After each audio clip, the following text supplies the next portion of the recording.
खैबर पख्तूनख्वा के आवाम के लिए अच्छी खबर, सिर्फ बुजुर्ग शहरी ही नहीं बच्चे बड़े सभी सूबे के पार्क में मुफ्त दाखिल होकर तफरीह कर सकेंगे। पेशावर से अब्दुल रहमान रिपोर्ट करेंगे।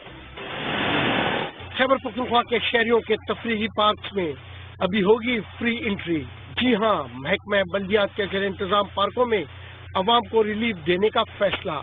बुजुर्ग अफराद के साथ साथ खवातीन, नौजवान और बच्चे तफरीह मकामात पर मुफ्त दाखिला लेकर तफरीह कर सकेंगे।